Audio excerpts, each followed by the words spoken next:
nubwo nari umuhanga mu bijyanye n'iyobokamana cyane, gusa mbere ko tuganira kuri Chriss Easy nagira ngo twese tuganire amagambo abiri agira ati ngo nta kuri Imana itakuvana ndetse kandi ngo ntanayita ndagira ngo dusubire inyuma mu myaka 9 ishize byari tariki nk'igi kwezi nk'uko ubwo ari Rukundo Christian muri icyo gihe wari ufite imyaka 15 yonyine mavuko muri icyo gihe yitabiraga amarushanwa ya talent zone y'abanyempano yategurwaga ndetse kandi akanakishwa kuri Radio TV. Gusa uyu munsi wa mbere ntago waje kumwira cyane yuko abashinzwe kanama nkemurampaka batanga amanota bazwi nk'abajaji bataje kwishimira performance ye ubwo yarimbaga indirimbo y'umuhanzi witwa Dani Nanone. Gusa ibyo benshi baje gufata nk'agasuzuguro k'abajaji. Rukundo uri tayari ko numva umwuka udasohoka? Urasohoka. Okay, twagiye tangira. Nkukabye igitero nyiti bw'isapari intama nkurira ingofero ndi umusitari mwiyinjyana na confidence nyinshi nk'umutwaro ushoje intambara ukeneye gutoza bakamuhika bakambara ninjye mu rapero ujya uririmba mu bukwe ntabyo ibikoresho wapi ngenda cyari fresh mu mutwe rap ngenda turika. So no for me.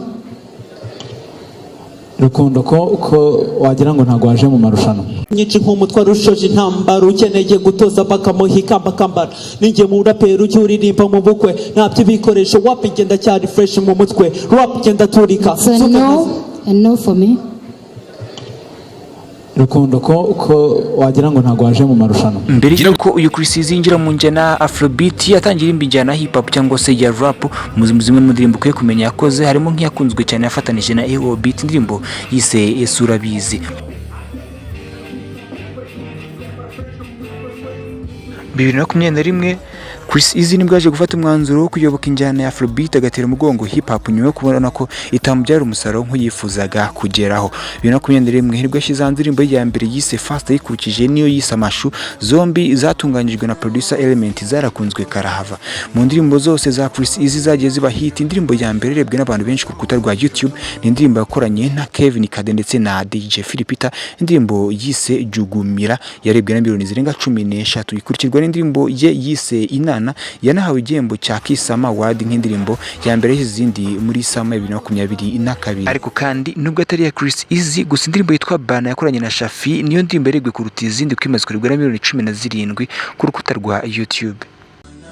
Ukwezi kwa karindwi k'uyu mwaka ni ukwezi Chriss Easy adatize kwibagirwa amateka dore ko ari bwo yapfushije mama we na nyogokuru bombi bitabye Imana mu kwezi kumwe. Chriss Easy agiye kwabya inzozi zo korana indirimbo n'umuhanzi yakuze afatira y'ikitegerezo cyangwa se nka Roromodo wiwe ndavuga Dani Nanone, indirimbo bagomba gushyira hanze mu minsi itarambiranye. Indirimbo igomba kuzaba yitwa Sampe, ikaba yatunganyijwe mu buryo bw'amajwi na producer Element akaba indirimbo ya mbere azaba nakoreye umuhanzi Dani Nanone yitwaga Chriss Easy. Nino nabateguriye nk'ibisanzwe ijoma pa journaliste Giblus.